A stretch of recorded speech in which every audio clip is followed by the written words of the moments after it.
اللہ رب العالمین والصلاة والسلام علی رسولہ الامین وعلی آلہ واصحابہ اجمعین وبعد۔ محترم بھائیوں، ابھی آپ کے سامنے تاریخ کا خلافت راشدہ سے متعلق یہ درس پیش کیا جا رہا ہے۔ عمر رضی اللہ تعالی عنہ کے دور خلافت کی بات چل رہی ہے، اور عمر رضی اللہ تعالی عنہ کے دور خلافت میں مشرق کا جو ایریا پڑتا ہے مدینے سے، یا کہیے جو ہے ایسٹ کا جو ایریا ہے، مشرق کا یہ علاقہ، اس پورے علاقے میں جو عراق وغیرہ فتح ہو گیا، کوفہ بصرہ مشہور شہر، یہ دونوں یہ شہر بھی آباد کیے گئے۔ اور عمر رضی اللہ تعالیٰ عنہ کے ہی دور خلافت میں کسریٰ کا جو پائے تخت تھا، یعنی ان کا جو کیپٹل سٹی تھا مدائن، اسے بھی فتح کر لیا گیا۔ اس کے بعد حمزان کا علاقہ پڑتا تھا، اسے بھی فتح کر لیا گیا۔ اس طرح سے یہ جو ہے کسریٰ کی جو طاقت تھی وہ تقریباً ٹوٹ چکی تھی، ان کی کمر ٹوٹ چکی تھی، اور یہ علاقے ایک کے بعد ایک اسلامی خلافت کے تحت آتے گئے۔ تو یہ سلسلہ ایسے ہی آگے بڑھتا گیا، لیکن ہوتا یہ بھی تھا کہ یہ لوگ جو ہے ایک جگہ سے شکست کھانے کے بعد، ہار جانے کے بعد پھر اور آگے چلے جاتے۔ ان کا بادشاہ بھی ابھی زندہ تھا جو یزدجرد تھا، پھر سے وہ جو فوج تھی، فارس کی فوج تھی، ان کو اکٹھا کرتا تھا، اور اکٹھا کر کے پھر سے جو ہے ان کے خلاف لڑنے کے لیے، مسلمانوں کے خلاف لڑنے کے لیے آمادہ کرتا تھا۔ تو یہ سلسلہ ایسے ہی چلتا رہا، یعنی کئی سالوں تک، تقریباً 3-4 سال تک یہ سلسلہ وہی سے ہی چلتا رہا کہ حمزان کا ایریا، جیسے ابھی ہم نے آپ سے کہا کہ پہلے مسلمانوں نے اسے فتح کر لیا تھا حمزان کا ایریا، لیکن پھر وہاں پر جو ہے وہاں کے لوگوں نے جو ان کے ساتھ جو ہے بات چیت ہوئی، صلح ہوئی، ساری چیزیں ہوئیں، تو انہوں نے پھر بے وفائی کر دیا، اور اس طریقے سے دوبارہ پھر وہاں پر جنگ لڑنی پڑی۔ 22 ہجرت کے جو ہے 22ویں سال، یعنی 22 جو ہے ہجری سال میں جو ہے پھر سے وہاں پہ لڑائی ہوئی، اور وہاں پر دوبارہ پھر مقابلہ ہوا، دوبارہ پھر ان کو جو ہے پسپائی ہوئی، پھر سے وہ لوگ ہار گئے۔ تو اس طرح سے یہ سلسلہ چلتا رہا۔ یہ علاقے جو تھے، یہ علاقے وہ ہیں میرے بھائیوں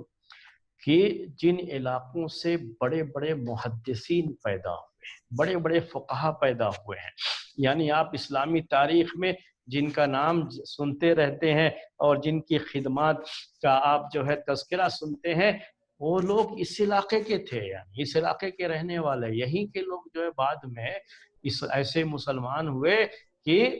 اور بڑے بڑے یعنی علم کے میدان میں بڑے اونچے اونچے کارنامے انہوں نے انجام دیے۔ میں آپ کو بتاؤں کہ انہی علاقوں میں سے جو ہے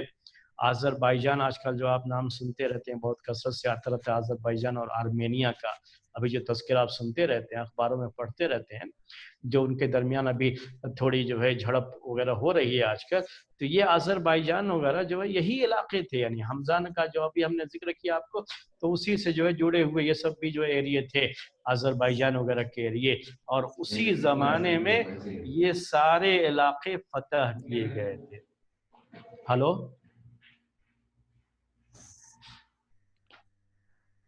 اور اس کے بعد جو ہے دیلم جگہ پڑتی ہے، دیلم کا جو ہے یہ دیلمی بول کر کے وہ جو آپ پڑھیں گے تو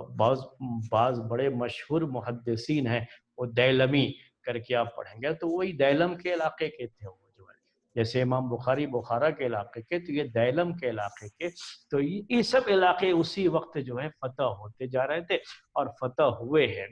پھر آگے چل کر کے قمیس اور جرجان ایریا پڑتا تھا، تبرستان جو ہے ایک ایریا تھا وہ،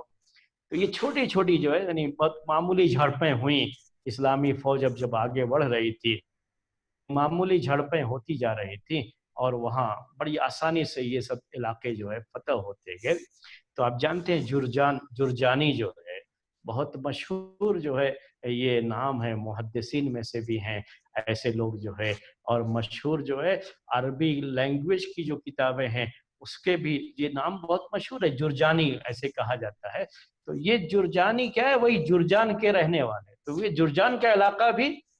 اسی طرح سے جو ہے اسی وقت عمر بن خطاب رضی اللہ تعالی عنہ کے دور خلافت میں ہی یہ سب علاقے جو ہے فتح ہو گئے، بلکہ اکثر لوگ، میں نے آپ سے کہا کہ کوئی خاص جنگ نہیں کرنی پڑی، بلکہ لوگ جو ہے خود ہی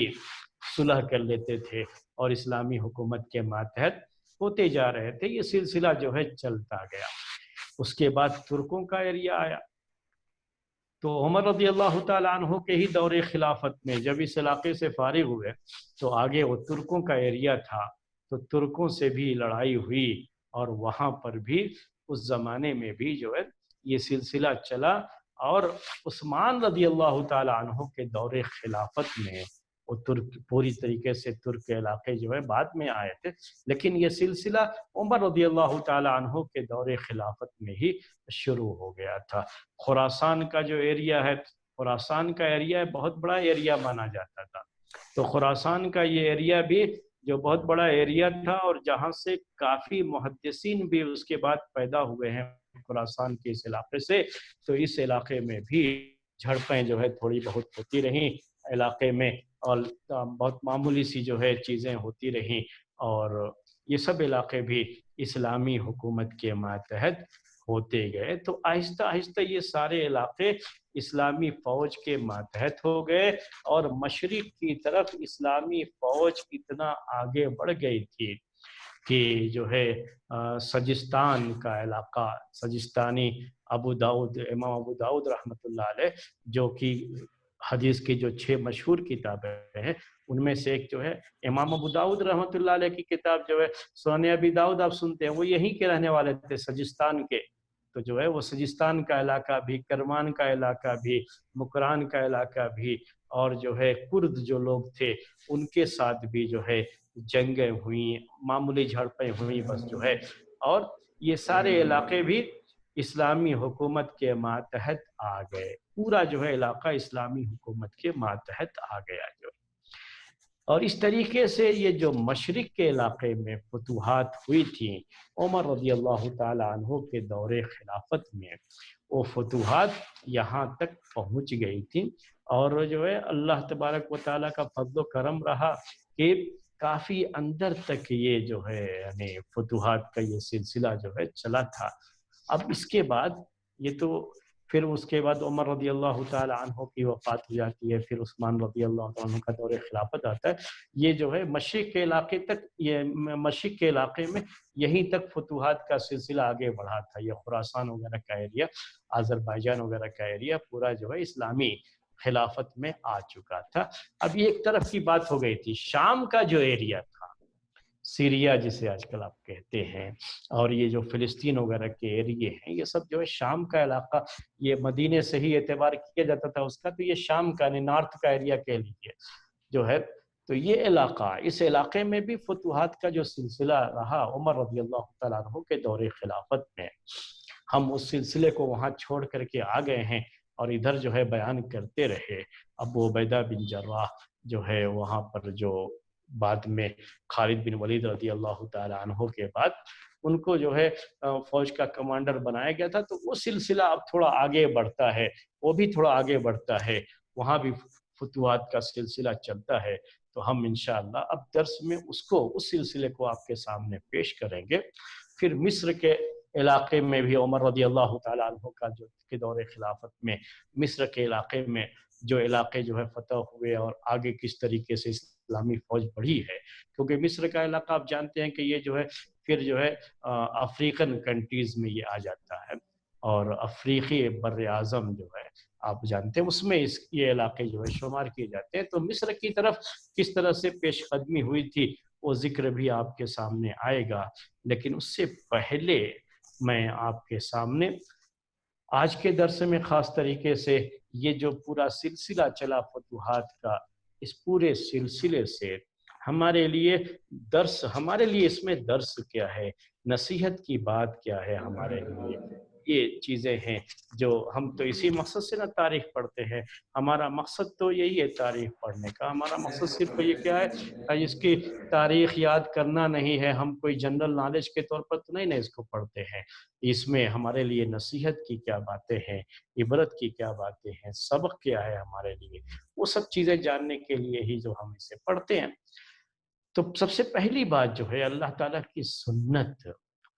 وہ چیز جو یہ اس میں بہت واضح ہوتی ہے. ابھی جو اللہ تعالیٰ کی سنت کا ذکر ہم نے قرآن کی تفسیر میں بھی آپ کے سامنے کیا تھا. تو اللہ تعالیٰ کی سنت کیا رہی ہے؟ اللہ تعالیٰ کی سنت یہی ہے کہ الاخذ بالاسباب. جو قوم بھی اسباب کو اختیار کرتی ہے، اسباب یعنی وسائل، سورسز، ذرائع جو ہے، جو قوم اختیار کرتی ہے، جو ریسورس جو کہا جاتا ہے، تو وہ قوم آگے بڑھتی ہے. یہ اللہ تبارک و تعالیٰ نے کا جو ہے طریقہ ہے اس دنیا میں، اور یہی اللہ تبارک و تعالیٰ کی سنت ہے. اور جب کوئی قوم اللہ تعالیٰ کے دیے گئے سورسز کا غلط استعمال شروع کر دیتی ہے اور اللہ کے بندوں پر ظلم کرنا شروع کر دیتی ہے، تو وہ قوم تباہ و برباد بھی ہوتی ہے، اور اس کی جگہ پر دوسری حکومت آ جاتی ہے. یہ حکومتیں بدلتی ہیں. یہ کسریٰ کی حکومت، جس کے بارے میں کوئی تصور نہیں کر سکتا تھا اس زمانے میں کہ کوئی ان کو بھی برباد کر سکتا ہے. کوئی تصور نہیں کر سکتا تھا اس زمانے میں کہ یہ حکومت جو اس وقت کی سپر پاور ہے، کون ان کا مقابلہ کر سکتا ہے. یہ چیز جو ہے اس زمانے میں کبھی مسلمان ان کا مقابلہ کر سکیں، یہ تو کوئی کسی کے وہم و گمان میں بھی نہیں تھا. یہ تو ان کو کسی جو ہے خاطر میں لاتے ہی نہیں تھے مسلمانوں. کبھی معاملہ ہوتا بھی تھا تو ان جو ہے کسریٰ والوں کا روم والوں کے ساتھ ہوتا تھا، جو قیصر کہلاتے تھے ان کے ساتھ تو ہوتا تھا. وہ سمجھتے تھے کہ ہم برابر کے ٹکر کے ہیں، لیکن مسلمانوں کو تو یہ کبھی کسی جو ہے کھانے میں رکھتے ہی نہیں تھے. کبھی ان کے تصور میں بھی نہیں تھا کہ یہ عرب کی اجڑ اور جاہل قوم جو آپس میں لڑتی تھی، قبیلوں میں بٹی ہوئی تھی، ایک خون کا اگر کسی قبیلے میں ایک خون ہو جاتا تو اس کے بدلے کے لیے لڑائی پر لڑائی، دسیوں سال تک ان کی لڑائیاں آپس میں چلتی رہتی تھیں. ایک ایسی قوم جو آپس میں ہی لڑ مر کر کے جو ہے ختم ہوتی تھی. کبھی یہ اجڑ اور جاہل قوم اس زمانے کی سب سے ترقی یافتہ قوم کا مقابلہ کر کے اس حکومت پر قابض ہو جائے گی، کبھی انہوں نے سوچا نہیں تھا. لیکن اللہ تعالیٰ کی یہ سنت ہے. جو قوم بھی اسباب اختیار کرتی ہے، اللہ تبارک و تعالی اسے نوازتا ہے. ریسورس جو بھی ہے ہمارے پاس، ہم جو ہے اسے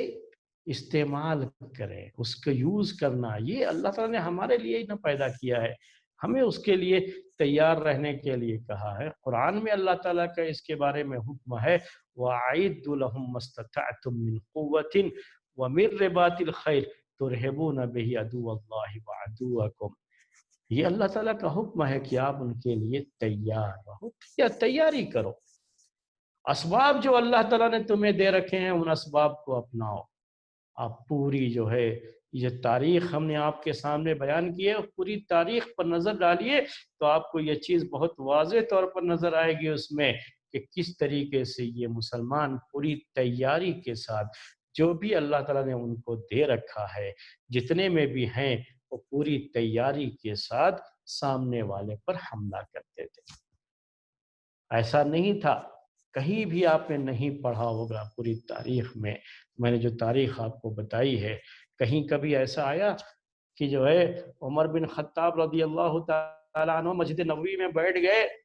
اور مسجد نبوی میں بیٹھ کر کے ہی جو ہے سارے صحابہ کو لے کر کے کہا کہ میں دعا کرتا ہوں تم آمین کہتے رہنا اور اس طریقے سے یہ کسریٰ کی حکومت تباہ ہو جائے گی؟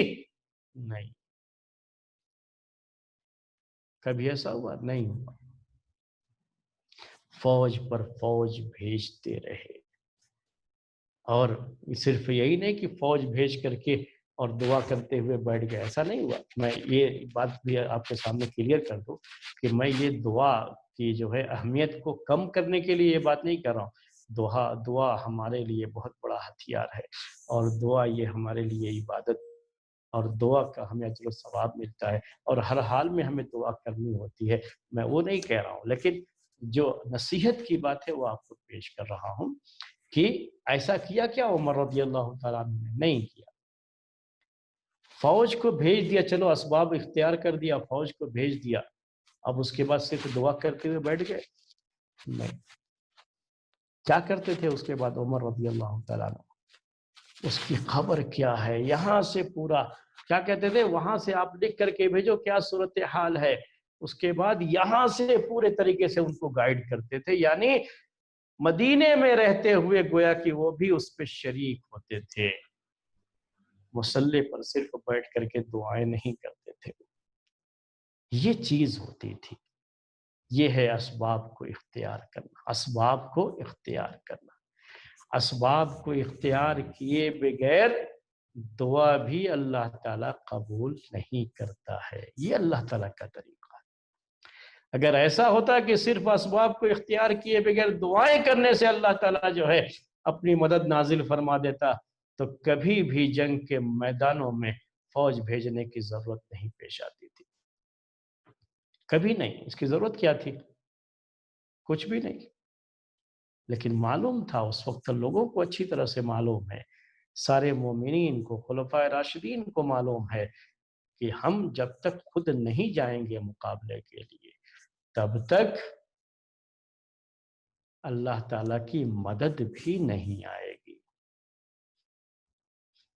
اور صرف دعا کرنے سے مدد نہیں آتی۔ ابھی بہت سارے لوگ بیان کرتے رہتے ہیں ایسی باتیں کہ وہ دعا کر رہے تھے اور دشمن کا جو یعنی کہہ لیجیے کہ جو اس کا جو ہے یہ ہوتا ہے یعنی جہاز وغیرہ، آج کل جو جہاز وغیرہ ہوتے ہیں اس کے جو بم وغیرہ برساتے رہتے ہیں تو وہی فضا میں اللہ تعالیٰ نے تباہ کر دیا ان کی دعا کی وجہ سے۔ ایسے ایسی جو ہے باتیں لوگ پیش کرتے رہتے ہیں۔ کبھی صحابہ کے دور میں ایسا نہیں ہوا، یاد رکھ لیجئے گا، کبھی ایسا نہیں ہوا، بلکہ یہ لوگ خود سے گئے، مقابلہ کیا، اور جو اسباب تھے اسے اختیار کیا۔ خندق کھودنی پڑی تو خندق کھودا، اور دشمن کا گھیراؤ جہاں کرنا تھا گھیراؤ کیا، اور دشمن پر گھیراؤ کرنے کے بعد جو ہے کامیابی نہیں مل پا رہی تھی تو وہاں کیسے کامیابی ملے گی اس کے بارے میں سوچنا شروع کیا۔ جو ان کے پاس سورسز تھے اسی کو بہتر سے بہتر شکل میں جو ہے انجام دینے کی اور بہتر سے بہتر شکل میں استعمال کرنے کی، یوز کرنے کی کوشش کیا۔ ہاتھی نہیں تھے ان کے پاس، میں نے آپ کے سامنے ایک جنگ کی بات ذکر کی، ہاتھی نہیں تھے ان کے پاس، اور فارس والوں کے پاس ہاتھی تھے جس کی وجہ سے ان کو بڑی پریشانی ہوتی تھی جنگ کے میدان میں۔ پھر انہوں نے کیا کیا، اپنے اونٹ کو ہی ہاتھی جیسا بنا کر کے، سب کالا کپڑا ڈال کر کے ہاتھی جیسا بنا کر کے پیش کیا۔ اسباب اختیار کیا انہوں نے دشمن سے مقابلے کے لیے، اور پوری جو ہے جواں مردی کے ساتھ، بہادری کے ساتھ لڑے اور دشمن سے مقابلہ کیا تو اللہ تعالیٰ نے کامیابی تھی۔ مدد بھی اللہ تعالیٰ کی طرف سے آتی رہی، جو ہے ہر میدان میں مدد بھی آتی رہی ہے۔ اللہ تعالیٰ کی مدد کے بغیر جو ہے یہ کامیابیاں نہیں مل سکتی تھیں، لیکن مدد اللہ تعالیٰ کی کب آتی ہے؟ جب یہ انسان اسباب کو اختیار کرتا ہے۔ اس کے بعد اللہ تعالیٰ کی ایک سنت اور بھی جو اس میں ہمیں بہت جو ہے واضح طور پر نظر آ رہی ہے، وہ یہ ہے جس کو سنت الابتلاء کہتے ہیں۔ سنت الابتلاء یعنی آزمائش کی سنت، اور اس کو آپ یوں بھی کہہ سکتے ہیں کہ اگر کہیں غلطی ہوتی ہے تو اس غلطی کے نتیجے میں دشمن فوج سے شکست بھی کھانی پڑتی ہے۔ یہ بھی رہا ہے سلسلہ، جبکہ یہ صحابہ کرام، تابعین، یہ اس دور کی بات جو عمر رضی اللہ تعالیٰ عنہ کے دور خلافت میں کیسے لوگ تھے، یہ کتنے جو ہے نیک اور پارسا لوگ تھے، متقی لوگ تھے یہ، لیکن ان کو بھی جب غلطی ہوئی تو اس طرح کی ہار کا سامنا کرنا پڑا تھا۔ اللہ کے بڑے نیک بندے تھے، یقیناً یہ بہت دعائیں بھی کرتے رہے ہوں گے، لیکن ہار کا سامنا کیوں؟ کیونکہ غلطی سے انسان کو سبق لینا چاہیے۔ اگر غلطی پر سزا نہیں ملتی ہے تو پھر ہوتا یہ ہے کہ انسان یہ اس غلطی سے کچھ سیکھتا نہیں ہے پھر۔ اور یہ جو ابھی ہم نے آپ کے سامنے پیش کی ہیں باتیں، جو تاریخ ہم نے پیش کی ہے، اس میں سے ایک واقعہ آپ کو پیش کیا تھا کہ اسلامی فوج کے جو کمانڈر تھے، وہ بیچ میں دریا تھا، دریا کے اس پار جو ہے دشمن کی فوج تھی، اس پار جو ہے مسلم فوج تھی۔ انہوں نے کہا کہ آپ پار کر کے آؤ گے یا ہم پار کر کے آئے؟ تو جوش میں یہ آ کر کے کہا ہم پار کر کے جائیں گے۔ مسلم فوج کے جو کمانڈر تھے وہ جوش میں آ کر کے پار کر کے چلے گئے، اور دوسرا جوش ایک دوسری جو ہے فوجی جو ہے اسلامی فوجی نے یہ دکھایا کہ یہ جو پل بنا کر کے گئے تھے اس کی رسی کاٹ دیا تھا۔ وہ جنگ بھی آپ کے ذہن میں ہوگی۔ میں اب یاد دلا رہا ہوں نصیحت کیا ہے، سبق کیا ہے ہمارے لیے۔ مسلمان کو جو ہے وہ جنگ ہار گئے تھے کیونکہ ان سے ایک بڑی غلطی ہوئی تھی، اور کافی لوگ جو ہے پریشانی میں آ گئے تھے اس پل کو کاٹنے کی وجہ سے۔ اگر اس غلطی کے بعد بھی انہیں فتح حاصل ہوتی تو کیا ہوتا؟ پھر لوگ غلطیوں سے سبق نہیں لیتے، آگے چل کر کے پھر یہ تباہی کی طرف چیز لے جاتی ہے۔ انسان جب غلطیوں سے سبق نہ لے تو تباہی کی طرف جاتا ہے، اور انسان وہی کامیاب ہوتا ہے جو اپنی غلطیوں سے سبق لے کر کے اپنی غلطی کو سدھار لیتا ہے، تو وہی انسان آگے بڑھتا ہے۔ جب تک غلطیوں کو سدھاریں گے نہیں، کبھی بھی اچھائی کی امید نہیں کر سکتے آپ۔ تو اللہ تعالیٰ کی یہ آزمائش بھی رہی، اس میں ہار گئے، بری طرح سے ہار گئے تھے، اور جو ہے کیسے پھر جو ہے ان کو اسلامی جو فوج رہ گئی تھی، کیسے جو ہے وہاں پر ایک کمانڈر نے اپنے جو ہے جو اللہ تعالیٰ کی مدد سے، اس کی توفیق سے اسلامی فوج کو، بقیہ فوج کو کیسے جو ہے وہ پیچھے لے کر کے آئے اور دریا کو پار کیا، بچایا کیسے انہوں نے، وہ باتیں آپ کے سامنے آ چکی۔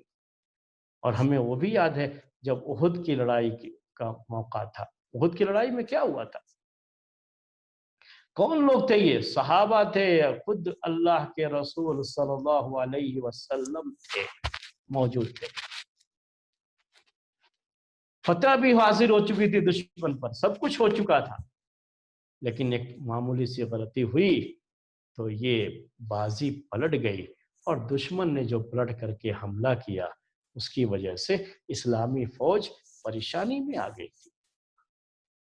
رسول موجود ہے اس وقت اور صحابہ کرام، لیکن اللہ تعالیٰ کی یہ سنت ہے میرے بھائی، غلطی ہوئی ہے تو اس کی اصلاح ہونی ضروری ہے، چاہے کتنے بھی نیک ہوں۔ پہلے اصلاح کر لو، اس کے بعد جو ہے پھر اللہ تعالیٰ کی فتح آئے گی۔ اپنی اس غلطی کی سزا بھگتنی پڑے گی، تاکہ آئندہ کے لیے اس غلطی سے سبق لے لو کہ دوبارہ کبھی ایسی غلطی نہیں کرنا ہے۔ اگر یہ سزائیں نہ ملے نا اللہ تعالیٰ کی طرف سے، یہ آزمائشیں نہ ہو، تو پھر انسان غلطیوں سے سبق لینا چھوڑ دے گا، اور ہر وہ انسان، ہر وہ قوم جس نے اپنی غلطیوں سے سبق نہیں لیا، وہ ضرور تباہ و برباد ہوتی ہے قوم۔ تو یہاں دیکھیے اللہ تعالیٰ کی طرف سے وہ دن بھی دیکھنا پڑا تھا اسلامی فوج کو، کیسے جو ہے وہ بچ کر کے آئے۔ وہ غلطی تھی، میں نے اس وقت بھی آپ کے سامنے بتایا تھا کہ وہ غلطی تھی، غلطی کو غلطی ماننا چاہیے، یہی صحیح طریقہ ہے، اور جب غلطی کو غلطی مانیں گے تبھی اس کی اصلاح بھی ہوتی ہے، اور اصلاح کرنے ہی کے لیے اللہ تبارک و تعالی ہماری غلطیوں کی وجہ سے ہم پر جو مصیبتیں آتی ہیں، آزمائشیں جو آ جاتی ہیں، وہ اللہ تعالیٰ لاتا ہے ہم پر وہ مصیبتیں اور آزمائشیں، تاکہ ہم اپنی غلطیوں سے سبق حاصل کر سکیں۔ اللہ تبارک و تعالیٰ کی ایک اور سنت جو ہے جو اس میں آتی ہے سامنے، وہ یہ ہے کہ ظلم اور ظالمین کے بارے میں اللہ تعالیٰ کی سنت یہی ہے کہ اللہ تعالیٰ ظلم کا خاتمہ کرتا ہے اور مظلوم قوم کو اٹھاتا ہے۔ یہی مظلوم قوم جو کچلی ہوئی ہوتی ہے جب یہ اٹھ کھڑی ہوتی ہے تو ظالم قوم کو پسپا کر دیتی ہے۔ اللہ تعالیٰ کی سنت یہی۔ اب یہ کسرا کی حکومت جو تھی، فارس والوں کی حکومت اس زمانے میں بڑی ظالم حکومت تھی، یعنی ان کے ماتحت جو لوگ تھے، جو ان کے علاقے تھے جہاں ان کی حکومتیں تھیں، وہ ان کے ظلم سے تنگ آ چکے تھے۔ اسی لیے وہاں جو اسلام بڑی کثرت سے پھیلا، اس کی ایک اہم وجہ یہ تھی کہ وہاں کے باشندوں نے صرف ظلم دیکھا تھا جو کسرا حکومت کی طرف سے ان پر روا رکھا گیا تھا، وہ ظلم دیکھا تھا انہوں نے۔ اور جب اسلامی فوج کا انہوں نے کردار دیکھا،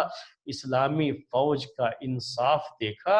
اور اسلام میں دیکھا انہوں نے کہ ہمارے لیے انصاف کی راہیں کھلی ہیں اسلام میں، تو لوگ اسلام کے انصاف کی طرف خود سے آگے بڑھتے ہوئے آئے، خود سے اسلام قبول۔ ہم نے آپ کو بتایا تھا، آج کے درس میں ذکر کیا، یہ وہی علاقے ہیں جو جہاں سے بڑے بڑے محدثین پیدا ہوئے، بڑے بڑے فقہا پیدا ہوئے، اور ہمارے دین کے بڑے بڑے اسکالرز انہی علاقوں میں پیدا ہوئے۔ بعد یہیں کے لوگ جو ہے اسلام قبول کیے اور اتنے اچھے اور پکے مسلمان بنے کہ ان کی جو ہے اولاد بعد میں دین کا بہت کام کیا، انہوں نے دین کی بڑی خدمت کی ہے۔ اسی لیے کسی قوم کے تعلق سے نا امید نہیں ہونا چاہیے۔ ہمارا کام یہ ہوتا ہے کہ ہم انہیں دعوت دیں، اپنے اچھے اخلاق کو ان کے سامنے پیش کریں۔ وہ قومیں جو مظلوم ہیں، جنہیں کچلا گیا ہے، جب ان کے سامنے ایک صاف ستھرا کردار کا مالک شخص ان کے سامنے آتا ہے، اور اگر ان کے سامنے کوئی ایسا مذہب پیش کیا جاتا ہے جس میں ان کے لیے ہر طرح سے انصاف کی بات ہے، اور انہیں لگتا ہے کہ ہمیں ہمارا پورا حق اس جو ہے مذہب کے اندر ملنے والا ہے، تو خود بخود چلے آتے ہیں کھینچے ہوئے اس دین کی طرف، اس مذہب کی طرف۔ لیکن اس کے لیے ضرورت یہی ہے کہ جیسے اسلامی فوج نے ایک بہترین کردار اور نمونہ پیش کیا وہاں کے لوگوں میں، جو علاقے فتح ہوتے تھے وہاں کا کوئی گورنر بنا دیا تھا، وہ گورنر پھر سارا نظام دیکھتا تھا، اور جب وہ نظام جو اسلام کا نظام تھا وہاں کے لوگ جب یہ دیکھتے تو وہ لوگ اسلام قبول کرتے جاتے تھے۔ ایسا نہیں تھا صرف جزیہ لے کر کے ہی وہ جزیہ دے کر کے رہ رہے تھے، اسلام نہیں قبول کیا، نہیں، اس پورے علاقے میں اسلام کا بول بالا بھی ہوا۔ تو اللہ تعالیٰ کی سنت کیا ہے کہ ظالم کو موقع ضرور دیتا ہے، اللہ تعالیٰ مہلت دیتا ہے، لیکن جب اس کا ٹائم پورا ہو جاتا ہے تو اللہ تعالیٰ مظلوم قوم، جو کچلی ہوئی قوم ہے، جن کے بارے میں کوئی سوچ نہیں سکتا ہے کہ یہ بھی ان سے مقابلہ کر سکتے ہیں، اسی قوم میں اللہ تعالیٰ کوئی ایسا لیڈر پیدا کر دیتا ہے جو اپنی قوم کو اوپر اٹھاتا ہے اور اس ظالم سے مقابلہ کرتا ہے، اور ظالم کا کام تمام ہو جاتا ہے۔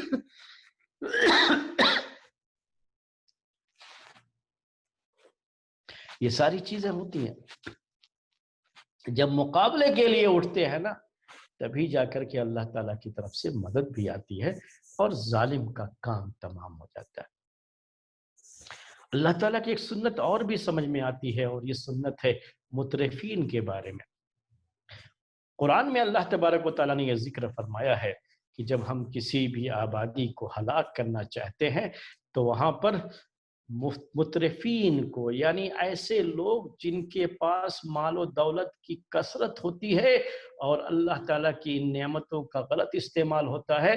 تو ایسے لوگوں کی اللہ تعالیٰ کثرت کر دیتا ہے وہاں پر، یعنی یہی لوگ زیادہ ہو جاتے ہیں، اور پھر اس کے بعد اس علاقے کی بربادی شروع ہوتی ہے۔ یہاں ہمیں وہ چیز بھی نظر آتی ہے، یہ کسرا کا پورا ایریا،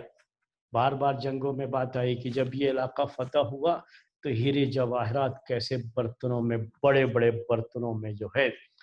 بند کر کے رکھے ہوئے تھے، کتنے خزانے تھے ان کے پاس، سونے اور چاندی کی جو ہے، یہ لوگ جو ہے یہ ان کا تخت ہوتا تھا، اور ان کے سر پر جو ہے جو تاج ہوتا تھا وہ سونے چاندی کے ہوتے تھے، یہ سونے چاندی کے برتنوں میں کھاتے تھے یہ کسرا کے لوگ جو ہے، فارس والے لوگ، یہ ان کے پاس اتنی دولت تھی، دولت کی یہ کثرت تھی، اور دولت کی کثرت کے نتیجے میں یہ لوگ گمراہ ہو چکے تھے۔ گمراہی ان کا مقدر بن چکی تھی، اور اس کے بعد اللہ تبارک و تعالیٰ نے اس قوم کو جو ہے برباد کر دیا۔ یہ قوم پوری کی پوری جو ہے برباد ہوئی۔ کون لوگ تھے یہ؟ پورے کے پورے یہ سونے اور چاندی میں کھیلنے والے لوگ تھے، سونے اور چاندی کے برتنوں میں کھانے والے لوگ تھے یہ، اور اس کے بغیر یہ کوئی چیز استعمال نہیں کر سکتے تھے، ایسے لوگ تھے یہ۔ تو یہ بھی اللہ تعالیٰ کی سنت ہے کہ جب کسی قوم کا ٹائم آتا ہے، اس کا وقت جو ہے قریب آتا ہے، تو اللہ تبارک و تعالیٰ اس کو اور زیادہ جو ہے دولت اور نعمتوں سے نواز دیتا ہے۔ اسی دولت اور نعمت میں مستغن ہو کر کے وہ سب کچھ بھول جاتے ہیں، سمجھتے ہیں کہ ہم تو بڑے جو ہے آرام میں ہیں اب، اور اسی کے بعد اللہ تعالیٰ کا عذاب آتا ہے اور اس پوری قوم کو تباہ و برباد کر دیتا ہے۔ تو یہ بھی اللہ تعالیٰ کی سنت ہے جو ہمیں اس جو ہے ان پورے واقعات میں ہمارے سامنے یہ چیز بھی آئی ہوئی ہے، اور یہ چیز بھی ہمارے سامنے رہی ہے۔ اس کے بعد ایک اور چیز بہت جو ہے واضح طور پر سمجھ میں آتی ہے، وہ ہے سنت تدرج اللہ تبارک و تعالیٰ کہ یہاں طریقہ یہی ہے، سنت یہی ہے کہ کوئی بھی کام اسٹیپ بائی اسٹیپ ہونا چاہیے، کوئی بھی کام اسٹیپ بائی اسٹیپ، طریقہ یہی ہے۔ پہلے ہی دن آپ چاہیں کہ آخری سیڑھی پر پہنچ جائیں تو یہ غلط ہے، اور کبھی ایسا دنیا میں ایسے نہیں ہوتا، بلکہ آپ کو آخری سیڑھی پر پہنچنے کے لیے، آخری پائدان پر جو ہے قدم رکھنے کے لیے آپ کو ضروری ہوتا ہے اس کے پہلے کی جو سیڑھیاں ہیں وہ چڑھتے ہوئے جائیں۔ یہ اسٹیپ بائی اسٹیپ جو انگلش میں آپ کہتے ہیں، اس کو عربی میں تدرج کہا جاتا ہے، کہ اسٹیپ بائی اسٹیپ آپ کو قدم اٹھانا ہوتا ہے۔ اور ان جنگوں میں آپ دیکھیں گے کہ یہ چیز بہت واضح طور پر ہے، کس طرح سے مسلمان اپنے سے جو قریب کے علاقے تھے وہاں سے شروعات کرتے ہیں، اور اسٹیپ بائی اسٹیپ کہاں تک پہنچ جاتے ہیں؟ کسرا کے پائے تخت تک پہنچ جاتے ہیں، جو ان کا پائے تخت تھا، مدائن کا جو شہر تھا، وہاں تک پہنچ جاتے ہیں۔ تو یہ چیزیں ہوئیں، یہ جو ہے معاملات ہوئے۔ ہمیشہ ہم کو یہ چیز سیکھنا چاہیے کہ جب بھی آدمی کسی بھی کام کو شروع کرے گا تو شروع کرنے میں کوئی بھی چیز جو ہے ابتدا میں بہت چھوٹی ہوتی ہے، پھر اس کے بعد وہ اسٹیپ بائی اسٹیپ ترقی کی طرف بڑھتا ہے، آگے کی طرف بڑھتا ہے۔ کہاں ایک زمانہ تھا جب اسلام کی شروعات ہوئی تو مکے کی ان وادیوں میں ظالموں کے ظلم کے پنجے کے نیچے ان کی جو ہے یہ بڑھتے ہیں، تعداد بڑھتی ہے، پھر مدینے کا ماحول ملتا ہے، پھر مدینے سے کس طریقے سے آگے بڑھتے ہیں، تو آج آپ دیکھ رہے ہیں کہ کسرا کی حکومت بھی ختم ہو گئی، جو اس زمانے کی سپر پاور تھی وہ بھی پورا کے پورا جو ہے مسلمانوں کے قبضے میں آ گیا۔ یہ کیا ہوا جو ہے؟ یہ بالتدریج ہوا، اسٹیپ بائی اسٹیپ، اور یہی طریقہ ہے، اور اسی طریقے سے آپ کو آگے ہوتا ہے۔ دنیا میں آپ کو کوئی کامیابی چاہیے، کون سی کامیابی ہے؟ یہ بتایا میں نے کہ حمزہ کی فتح تک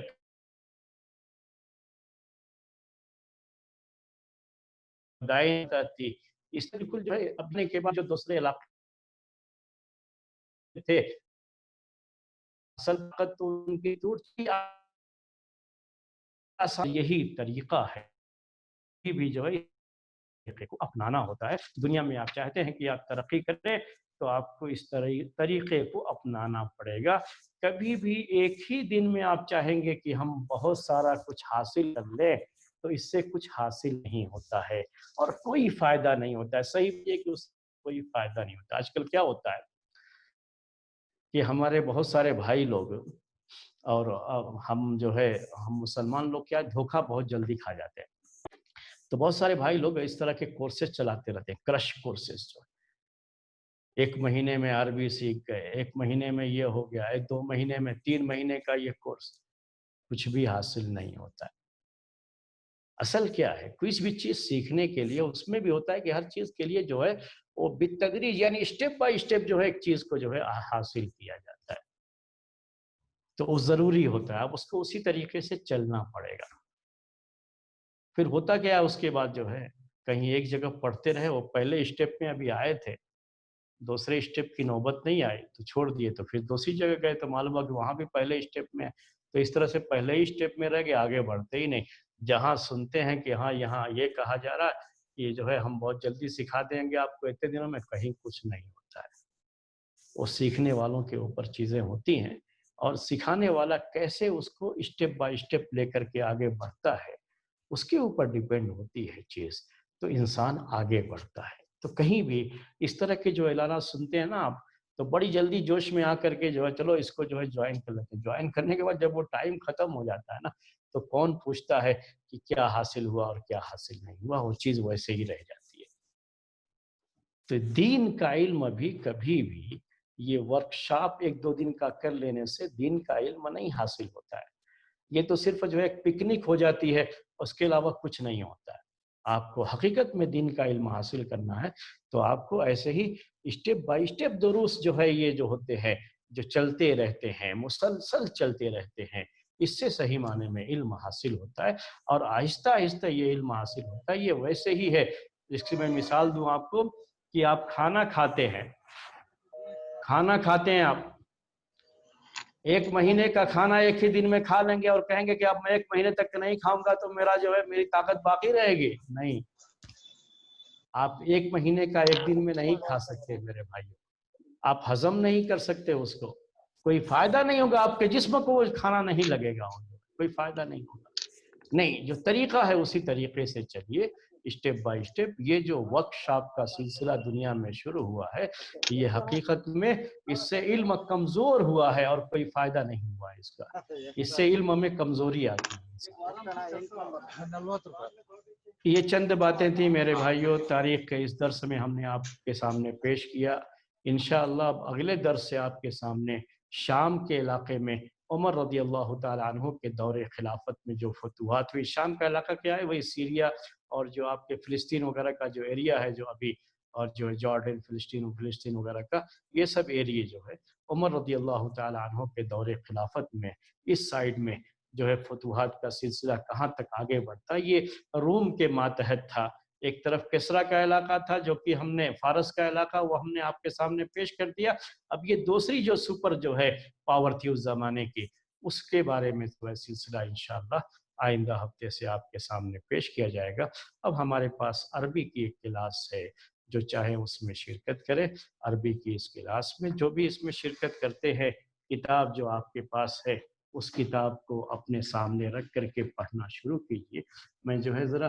استنجے کے بعد جو ہے آپ کی خدمت میں حاضر ہوتا ہوں، اور انشاءاللہ عربی کی یہ کلاس ہم شروع کریں گے۔ سبحانک اللہم و بحمدک، اشہد ان لا الہ الا انت، استغفرک و اتوب الیک۔